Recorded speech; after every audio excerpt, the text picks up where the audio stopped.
احنا دلوقتي في 2026 ومعانا موبايلات ونت وبنركب عربيات وطيارات كمان، بس على بعد كام كيلو مننا في بشر لسه بيصطادوا بالرمح وما يعرفوش يعني ايه نار، وبيقتلوا اي حد لابس لبس حديث.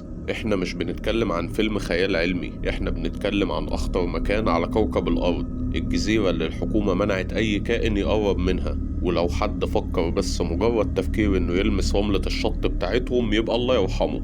النهاردة هنروح في رحلة لجزيرة الحراسة، المكان اللي الزمن وقف فيه عند العصر الحجري، وهنعرف ليه العالم خايف منهم وهم خايفين مننا ليه.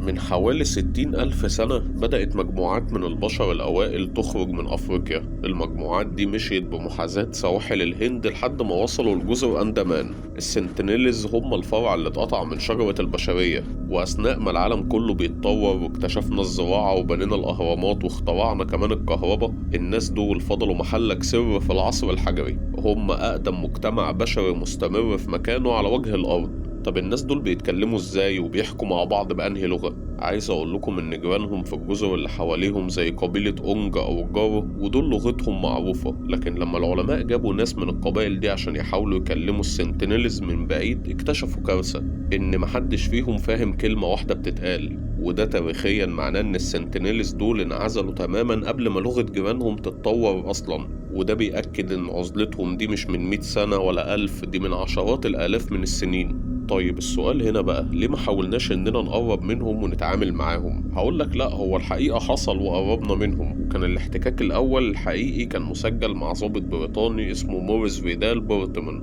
الراجل ده كان مهووس بدراسة القبائل عموما، فقرر يقتحم الجزيرة دي بفرقة مسلحة، واللي حصل إن القبيلة دي استخبت جوه الغابة، فبورتمان وفريقه خطفوا عيلة مكونة من راجل وست مسنين وأربع أطفال. وبمجرد ما وصلوا لمدينة بورت بيلر العيلة كلها جالها أمراض في ساعتها، الراجل والست ماتوا في كام يوم. وقتها خافوا جدا، فخدوا الأطفال الأربعة وهم عيانين ورجعوهم الجزيرة وسابوهم على الشط ومشيوا.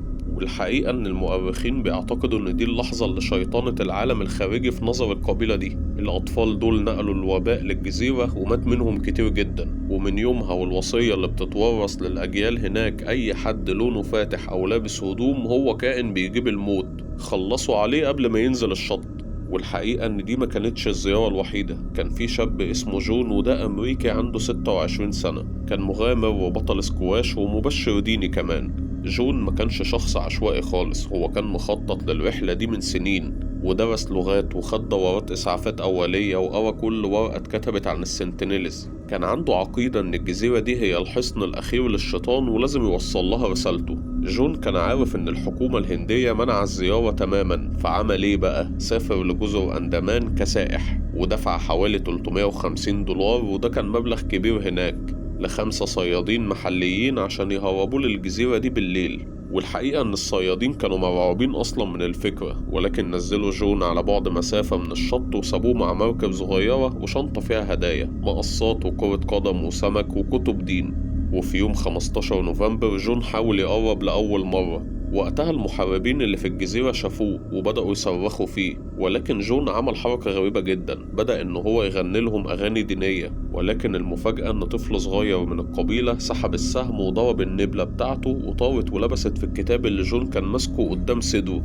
السهم عدى من الكتاب وجون نجا وقتها بأعجوبة، وقتها هرب ورجع للصيادين وهو بيترعش. ورغم الرعب اللي حصل ده، جون صمم إن هو يرجع تاني في يوم 17 نوفمبر الصبح، وطلب من الصيادين يسيبوه على الشط ويمشوا، وقال لهم أنا مش هرجع معاكم، دي المأمورية بتاعتي. الصيادين راقبوه من بعيد وشافوا مشهد فعلا مرعب، المحاربين لفوا حبل حوالين رقبة جون وبدأوا يسحلوه على الرملة لجوه الغابة. وتاني يوم الصبح الصيادين شافوا القبيلة بتحفر حفرة على الشط وبيدفنوا جثة جون. الصيادين هربوا وبلغوا السلطات، وتم القبض عليهم بتهمة تعريض حياة السائح ده للخطر والمساعدة في جريمة وقتها. والحقيقة إن الحكومة الهندية حاولت إن هي تجيب الجثة وترجعها معاهم، وبعتوا سفينة خفر السواحل وراقبوا الشط بالمنظار، وشافوا المحاربين واقفين بأسلحتهم كأنهم بيحرسوا منطقة محرمة. العلماء وقتها حذروا الحكومة وقالوا لهم لو نزلتم قوات عشان تجيبوا الجثة دي هتحصل مجزرة، يا إما أنتم هتقتلوا القبيلة يا إما هم هيموتوا بسبب العدوى اللي أنتوا هتنقلوها ليهم. في النهاية قررت السلطات يسيبوا جون زي ما هو، وكده يبقى معانا حالتين حاولوا إن هم يتواصلوا معاهم وفشلوا، ولكن الحقيقة في حالة واحدة بس هي اللي نجحت، وده كان عالم هندي اسمه بانديت. وده بقى ما كانش مجرد باحث، ده كان عاشق للقبيلة دي من سنة 1967 وهو بيحاول يقرب. كان بيروح مع فرق استطلاع يقفوا بعيد على المركب ويرموا لهم هدايا في المية، شوية جوز هند على كام حلة على شوية خنازير حية. ولكن السنتينيلز كانوا بياخدوا جوز الهند والحلل بس، والخنازير كانوا بيقتلوها ويدفنوها في الرملة، كأنهم بيقولوا احنا مش عايزين كائنات غريبة في أرضنا، احنا عايزين أدوات بس. وبعد سنين من رمي الهدايا ليهم، في يوم 4 يناير سنة 1991 بانديت لقط إشارة إن القبيلة بدأت تطمن له شوية، وفي اليوم ده قرر إن هو يعمل حاجة مجنونة. نزل من المركب هو والفريق بتاعه ووقفوا في المية اللي واصلة لحد وسطهم، وما كانش معاهم سلاح، معاهم شويلة فيها جوز هند. والمفاجأة بقى إن طلع من الغابة مجموعة من المحاربين، بس المرة دي السهام كانت محطوطة في الجراب بتاعها مش في القوس. وقتها العالم بدأ إن هو يرمي حبات الجوز الهند في المية، والمحاربين بدأوا يقربوا وينزلوا المية عشان ياخدوها. العالم ده بيحكي في مذكراته عن لحظة مهمة جدا، بيقول أنا قربت منهم لحد ما بقيت على مسافة دراع مثلا منهم. واحد من المحاربين الشباب قرب من بانديت وبدأ يلمس هدومه وجلده باستغراب شديد جدا. بيقول إن هما كانوا بيضحكوا وكانوا بيتكلموا مع بعض بلغة سريعة جدا وهم بياخدوا جوز الهند، وما كانش فيه أي عدوانية، كان فيه فضول بشري نقي جدا. ورغم الهدوء اللي كان حاصل، بس سكان الجزيرة كان لسه عندهم قوانين. بانديت بيحكي إن واحد من زمايله في الفريق حاول إن هو يمسك زينة مصنوعة من ليف الشجر كان محارب لابسها في رقبته، ولكن في ثانية المحارب اتغيرت ملامحه وطلع خنجر صغير من وسطه مصنوع من حديد السفن القديمة، وشاور بيه البانديت والفريق بتاعه. الرسالة كانت واضحة وصريحة، احنا صحاب بس ما تتخطاش حدودك، انت هنا ضيف مش صاحب البيت. بانديت فهم الإشارة على طول وخد الفريق بتاعه ومشى. طب تعرفوا كمان ان الستات هناك ليها مكانة وكلمة؟ بانديت لاحظ ان الستات في القبيلة هم اللي كانوا بيراقبوا اللقاء ده من بعيد، ولما ست منهم كانت بتدي إشارة معينة المحاربين كانوا بيهدوا أو ينسحبوا، وده معناه ان هم مجتمع منظم جدا وليهم قادة مش مجرد ناس عايشة في غابة وخلاص.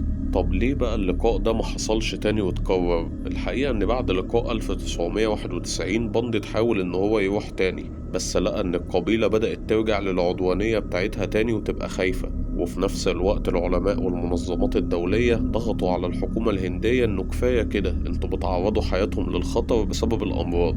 ومن سنة 1996 الحكومة الهندية وقفت تماما أي محاولات اتصال بيهم. وبانديت كمان طلع في لقاءات تلفزيونية وهو عجوز وقال هم مش محتاجيننا في حاجة، هم مبسوطين وعايشين في سلام، سيبوهم للطبيعة. طب عارفين ليه جوز الهند كان هو مفتاح السر ده؟ لأن الجزيرة كلها ما فيهاش شجرة جوز هند أصلا، فكانت بالنسبة لهم فاكهة فضائية طعمها جميل جدا، وده اللي خلاهم يوافقوا ينزلوا المية عشان ياخدوها. واللي بين ذكائهم فعلا لما حصلت الكارثة في ديسمبر 2004. حصل زلزال في المحيط الهندي قوته 9.1 ريختر. زلزال شال مدن وموت أكتر من 230 ألف إنسان في أندونيسيا وسريلانكا والهند. جزيرة شمال سنتينل كانت في قلب الكارثة، المية غطت سواحلها تماما والجزيرة كلها اتهزت لدرجة إنها اترفعت من مكانها 1.5 متر لفوق. وبعد ما الموجة دي عدت وانتهت، الحكومة الهندية والعالم كله قالوا خلاص القبيلة دي فعلا انتهت، ومفيش حد يقدر ينجو من موجة بالارتفاع ده على جزيرة صغيرة ومسطحة زي دي. وقتها الهند بعتت طيارة هليكوبتر تبع الخفر السواحل بعد 3 أيام، بس مش عشان تنقذهم، دول كانوا رايحين يدوروا على جثث أو يرموا أكل لو في حد لسه عايش بالصدفة. الطيارة كانت بتقرب من الشط، ولكن الطيار كان مذهول جدا، الغابة متدمرة والشعب المرجانية طالعة لبره المية وشكلها يخوف. وفجأة طلع لهم المحارب الأسطوري، واحد من القبيلة لوحده واقف على الرملة، وبكل شجاعة وقوة رفع القوس بتاعه وصوب بالسهم في عين الطيارة الهليكوبتر، وفضل يجري وراها عشان يطردها من المكان. بس في سؤال مهم بقى، ازاي عرفوا ان في تسونامي؟ ودي بقى الحتة اللي جننت العلماء. احنا عندنا رادارات واقمار صناعية ومعرفناش نحذر الناس، هم بقى عرفوا ازاي؟ في تفسيرين. التفسير الاول ان هم بيقروا لغة الطبيعة، لاحظوا ان الطيور هربت فجأة لجوه الجزيرة والحيوانات جريت لاماكن عالية، وحتى حركة البحر اللي هي انحسار المية قبل الموجة بالنسبة لهم كانت علامة ان الارض غضبانة. والتفسير التاني هم عندهم تراث شفوي، أكيد مر عليهم تسونامي من مئات السنين وحكوا لأحفادهم يعملوا إيه لو المية هربت من الشط. الطيارة حاولت إن هي ترمي كراتين أكل ومية، بس سكان الجزيرة رفضوا يلمسوها طول ما الطيارة موجودة، كأنهم يعني بيقولوا للعالم إحنا مش محتاجين صدقة منكم، إحنا والجزيرة بنعرف نصفي حساباتنا مع بعض، امشوا وسيبونا في حالنا. العلماء اكتشفوا إن القبيلة دي أذكى مننا في التعامل مع الكوارث، هم مش محتاجين إنترنت يعرفهم إن في زلزال، هم رجليهم على الأرض وقلبهم مع الشجر. الحادثة دي خلت العالم يحترمهم أكتر ويصدق إن العزلة بتاعتهم دي هي سر قوتهم فعلا. وفي نهاية الحكاية ممكن حد فيكم يسأل، طب يا عم ليه الحكومة الهندية مش بتبعت قوات تسيطر عليهم وتمدنهم كده وتعلمهم؟ الإجابة هنا مش سياسية ولا عسكرية، الإجابة طبية ومعملية. إحنا كبشر عايشين في زحمة، أجسامنا دي عبارة عن موسوعة من الأجسام المضادة، يعني إحنا جالنا برد وحصبة وجدري وأنفلونزا واتطعمنا ضد أمراض كتير جدا. جسمك متعود إن هو يتخانق مع الفيروسات دي كل يوم. لكن سكان الجزيرة دول عايشين في فقاعة كده معقمة بقالها 60,000 سنة، ما عندهمش أي فكرة عن الأمراض دي. طب عارف ده معناه إيه؟ معناه إنك لو نزلت الجزيرة وإنت مجرد عندك دور برد بسيط وعطست في وش واحد منهم، إنت كده رميت عليه قنبلة نووية بيولوجية. العطسة دي بقى كفيلة إن هي تنهي حياة القبيلة كلها في ظرف أسبوعين 2. ليه بقى بنقول كده؟ لأن ده حصل فعلا مع قبائل تانية جيرانهم. لما بعثة بريطانية حاولوا إن هم يمدنوا قبائل الجارو والأونج، نص القبائل دي ماتت بسبب الحصبة والأنفلونزا. اللي ما قتلهوش الرصاص قتلوا الميكروب.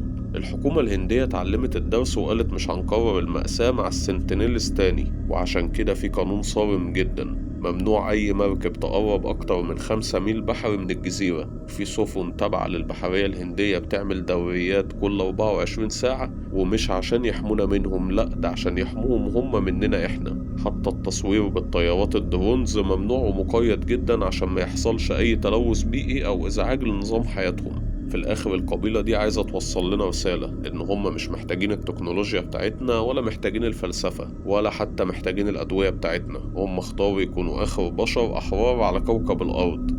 تفتكروا يا جماعة مين فينا اللي محبوس فعلا؟ إحنا اللي محبوسين ورا شاشات الموبايلات والديون والمسؤوليات، ولا هم اللي عايشين في جزيرة ما يعرفوش فيها يعني إيه وقت ولا فلوس، بس عارفين كويس يعني إيه بقاء؟ عايزكم تشاركوني في التعليقات وتقولولي لو جاتلكم الفرصة تزوروا الجزيرة دي ومعاكم درع حماية، هتروحوا فعلا ولا هتسيبوهم في حالهم زي ما هم اختاروا؟ أنا محمد وحكيت لكم الحكاية زي ما هي.